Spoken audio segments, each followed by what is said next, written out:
안녕하세요. 의료사회복지 공부를 시작하도록 하겠습니다. 지난 시간에 의료사회복지의 전반적인 개념 정리를 좀 해드렸는데요. 의료사회복지는 예전처럼 그러니까 질병의 치료에만 집중하는 것이 아니라 이 질병이 왜 발생했는가를 우리가 연구하게 됐고요. 그래서 여러 가지 사회적인 환경, 사회적인 것, 심리적인 것, 정서적인 부분이 질병에도 영향을 미친다. 그래서 사회복지가 의료 부분의 한 세팅으로 들어갈 수밖에 없다. 그래서 우리는 일을 하고 있다. 이러한 내용을 말씀드렸습니다. 이번 시간에는 질병의 사회적 속성, 그리고 의료 개념의 변화, 의료 욕구의 변화, 의료 환경의 변화에 대해서 이야기해 보도록 하겠습니다. 먼저 질병의 사회적 속성에 대해서 이야기해 보겠습니다. 질병 이완에 대한 연구가 있었어요. 질병이 이완되는 원인에 대한 연구들인데요. 질병의 어떤 발생이 생물학적이며 또 심리학적인 개인적 요인 외에도 사회 경제적 그리고 정치적인 넓은 의미의 환경적 요인들과 관련이 있는 것이다라고 이야기가 되고 있고요. 최근 연구일수록 사회 경제적인 요인에 더 큰 영향을 받는다라고 이야기를 하고 있습니다.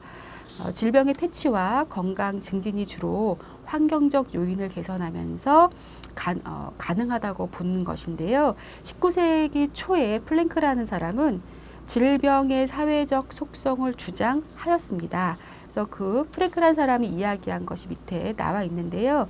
병의 가장 으뜸되는 원인은 바로 빈곤이다.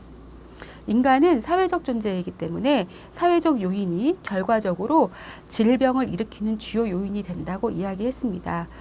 그러니까는 이 프랭크란 사람이 시각이 조금 더 다른 그 시대의 사람들보다는 조금 더 앞서갔던 것 같아요. 그러니까 질병이라는 것을 의학적으로만 보지 않고 신체적으로만 보지 않고 어떤 사회적인 요소인 빈곤에 초점을 두고 이야기를 했기 때문에 이게 사실 빈곤이 질병의 요인이 맞거든요.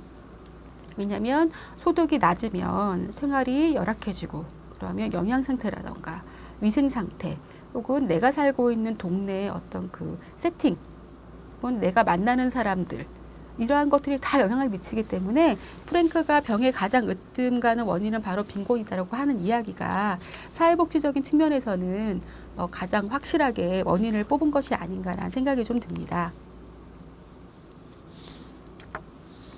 사회적 지위와 질병과 관련된 연구들을 조금 더 보겠습니다. 영국에서 19세기 중엽에 나온 연구 결과가 가난한 사람이 부자에 비해 병에 걸리기 쉽다. 라는 연구 결과가 있었고요.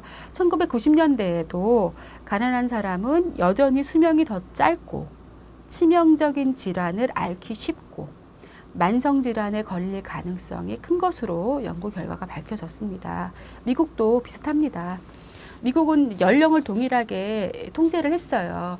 동일한 연령일 때 교육 수준과 소득이 더 높고 직업적인 권위가 높을수록 질병 발생률 그리고 사망률이 낮다. 그러니까 즉 교육 수준이 높다는 것은 소득이 높을 가망성이 많고요.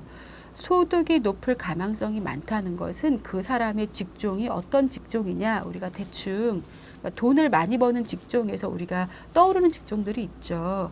그 떠오르는 직종들은 아마 전문직이 많을 거고요.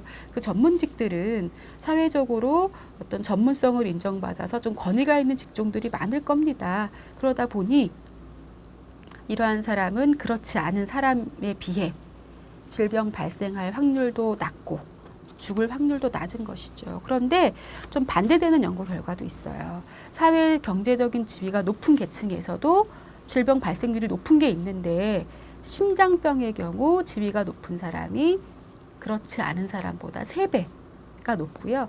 관절염은 지위가 높지 않은 사람에 비해서 관절염 걸릴 확률이 2배나 높습니다. 이거는 아무래도 그 식습관이나 생활 습관 이런 것들 때문일 것 같아요. 아무래도 지위가 높은 사람은 육체적인 노동을 하기보다는 이렇게 두뇌를 활용하는 머리를 쓰는 활동들을 많이 하죠. 그러니까 육체 노동자보다 더 안정